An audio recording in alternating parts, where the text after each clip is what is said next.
I returned to the common, the sun was setting. Scattered groups were hurrying from the direction of Woking, and one or two persons were returning.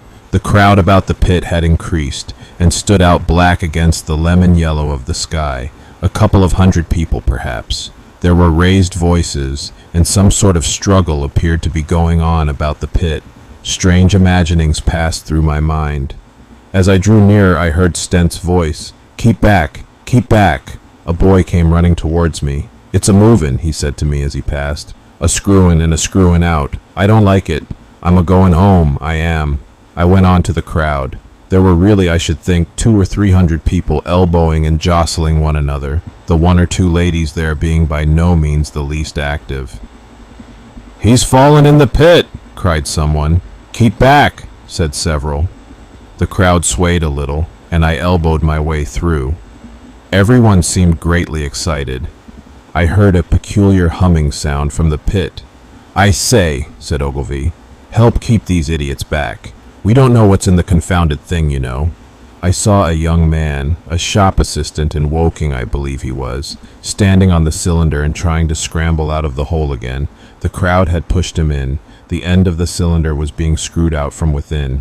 Nearly 2 feet of shining screw projected. Somebody blundered against me, and I narrowly missed being pitched onto the top of the screw. I turned, and as I did so, the screw must have come out, for the lid of the cylinder fell upon the gravel with a ringing concussion. I stuck my elbow into the person behind me and turned my head towards the thing again. For a moment that circular cavity seemed perfectly black. I had the sunset in my eyes. I think everyone expected to see a man emerge, possibly something a little unlike us terrestrial men, but in all essentials, a man. I know I did. But, looking, I presently saw something stirring within the shadow. Grayish, billowy movements, one above another, and then 2 luminous discs, like eyes. Then something resembling a little gray snake, about the thickness of a walking stick, coiled up out of the writhing middle and wriggled in the air towards me, and then another. A sudden chill came over me. There was a loud shriek from a woman behind. I half turned, keeping my eyes fixed upon the cylinder still, from which other tentacles were now projecting, and began pushing my way back from the edge of the pit. I saw astonishment giving place to horror on the faces of the people about me. I heard inarticulate exclamations on all sides. There was a general movement backwards.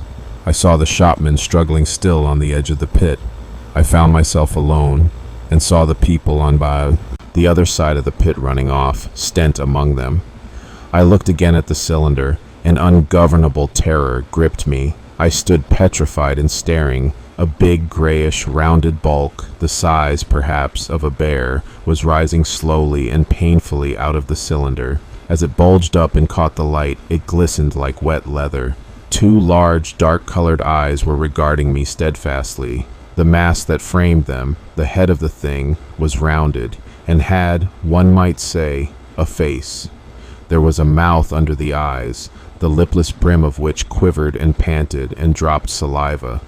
The whole creature heaved and pulsated convulsively. A lank tentacular appendage gripped the edge of the cylinder, another swayed in the air.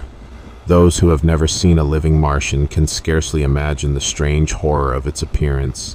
The peculiar V-shaped mouth with its pointed upper lip, the absence of brow ridges, the absence of a chin beneath the wedge-like lower lip, the incessant quivering of this mouth, the gorgon groups of tentacles, the tumultuous breathing of the lungs in a strange atmosphere, the evident heaviness and painfulness of movement due to the greater gravitational energy of the earth above all, the extraordinary intensity of the immense eyes were at once vital, intense, inhuman, crippled, and monstrous.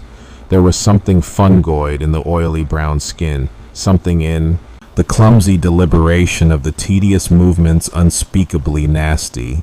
Even at this first encounter, this first glimpse, I was overcome with disgust and dread. Suddenly, the monster vanished. It had toppled over the brim of the cylinder and fallen into the pit with a thud like the fall of a great mass of leather. I heard it give a peculiar thick cry, and forthwith another of these creatures appeared darkly in the deep shadow of the aperture. I turned and, running madly, made for the first group of trees, perhaps 100 yards away. But I ran slantingly and stumbling, for I could not avert my face from these things. There, among some young pine trees and furze bushes, I stopped, panting, and waited further developments. The common round the sand pits was dotted with people standing like myself in a half-fascinated terror, staring at these creatures, or rather at the heaped gravel at the edge of the pit in which they lay. And then, with a renewed horror, I saw a round, black object bobbing up and down on the edge of the pit. It was the head of the shopman who had fallen in, but showing as a little black object against the hot western sun. Now he got his shoulder and knee up, and again he seemed to slip back until only his head was visible. Suddenly he vanished, and I could have fancied a faint shriek had reached me. I had a momentary impulse to go back and help him that my fears overruled. Everything was then quite invisible, hidden by the deep pit and the heap of sand that the fall of the cylinder had made.